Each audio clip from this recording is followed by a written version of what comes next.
Hey everyone, what's going on? It's Waseem here from the channel HandsomeSmells. Thank you for joining me on another review. Today I'm going to be bringing you guys a review of a oud oil. It's from the house of Ensar oud, and this one is called Aroha Kyaku. So it's a 3 gram bottle, and I blind bought this as well. Now some of you might be thinking, what are you on about? You blind bought this. You've already reviewed Aroha Kyaku on your channel. Well guys, I reviewed the 2018 batch, the Thailand batch.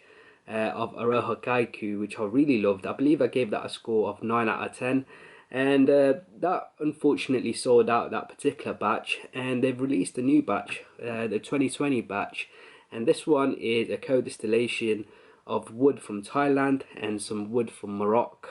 So when I saw that this was on sale, pretty much within the first few days I bought a bottle, because I really regretted not buying a bottle of the 2018 batch, which I thought was a phenomenal oil, and I really regretted not buying a bottle. So when I saw that this was on sale, I thought, yeah, I'm buying it, and I bought it straight away as soon as I saw it on the website. So how was my feelings and my reactions to getting this oil? Is it any different from the previous batches according to this one? Honestly guys, I was really disappointed by this this particular batch of Aroha Kyaku. I feel like it's a legend that's been destroyed, a beast that's been neutered, and I'll explain why.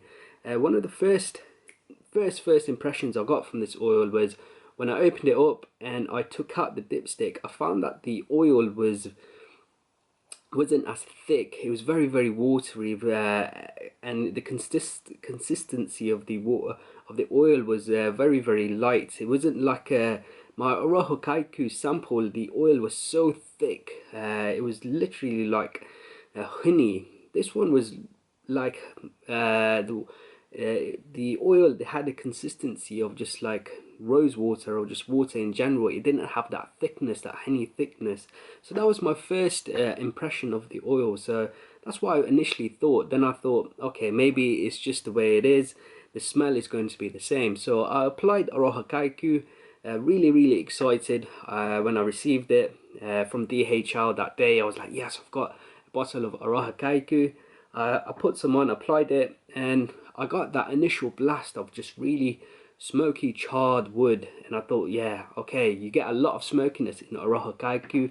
Aroha Kyaku is a smoky, incensey type of oud, and I thought, yeah, this is going to be beastly. So I only applied a little dab of oil, because from my old sample of Aroha Kyaku from 2018, you only needed a little bit and it would project like a beast and last for about 24 hours. There were times, and I've mentioned this in my review of the old batch, where I'd wake up in the morning and I'd still be smelling like Aroha Kyaku, like my whole clothes have been fumigated, and I would get that beautiful sweet fruit in the dry down, warm like tonka bean, ambery vanilla sweetness, along with the fumigated smoke.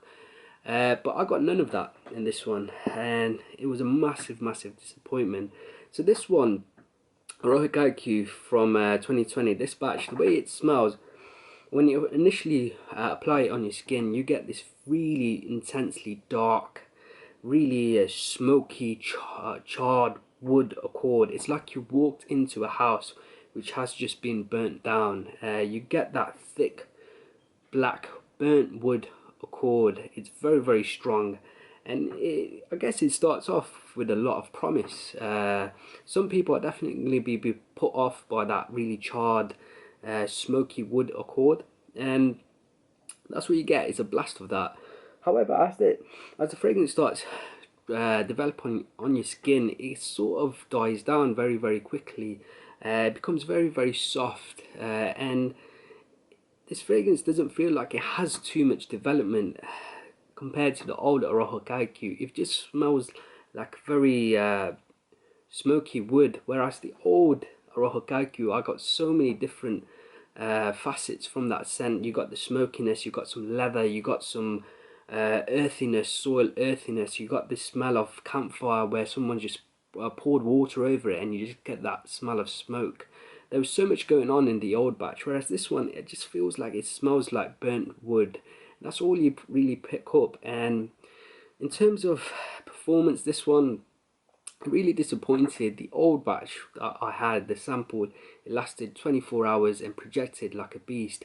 This one on my skin, it really lasts about 6 hours and it dies down, and the projection is strong for the first hour, and after that it really becomes close to the skin, which was a massive disappointment for me. I really feel like like I've said, they've neutered this beast, and they've ruined this legend. For me, I don't think they should have named this Aroha Kyaku. It should have been named something else. For me, this was quite a disappointment, this oil, especially considering the old Aroha Kyaku that I had. And I've also tried the other smoky oud, which is oud Dul Q, which I've reviewed on my channel, which was a Cambodian oil. That one was phenomenal as well. It had that smoky, fumigated smell, but it also had that sweetness that I really enjoyed as well. This has no real sweetness.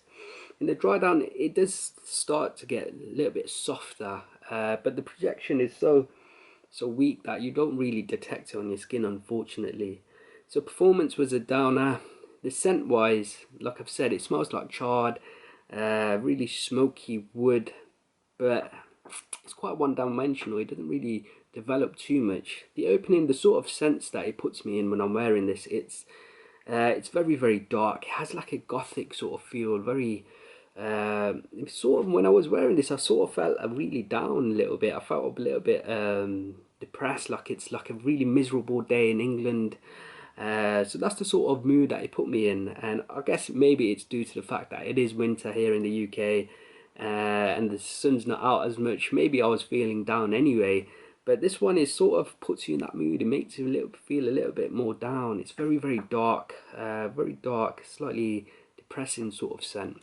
So yeah, this was an oil that really disappointed me, considering the fact that I loved the previous 2018 batch from Thailand. This 2020 batch for me is just not my style, I don't think. Maybe I had really high expectations and then I was disappointed. But the performance as well wasn't what I was expecting either. So not the best from the house of Ensar Oud, I have to say. I'm surprised that they actually released this. I'm not sure if it's because Ensar's not in Jordan right now. I know he was stuck in Turkey, and then he was now in London as well because of the whole coronavirus and travel restrictions. I'm not sure if that's had any play on the oils that are being released recently, but I have to say this Aroha Kyaku from 2020, really surprised that they released an oil like this. I don't think this is to their standard. They're really, really high standard. You know, I love Ensar Oud oils. You've known me, every single review I've done of Ensar on my channel has gotten at least 8 out of 10, and many of them have got 10 out of 10. But this one, sadly, Aroha Kyaku 2020 batch, I'm going to give it a final score of 5 out of 10. So guys, I hope you've enjoyed this review. If you have, please do make sure to leave me a like and a comment below. And then until next time, my friends, see you later.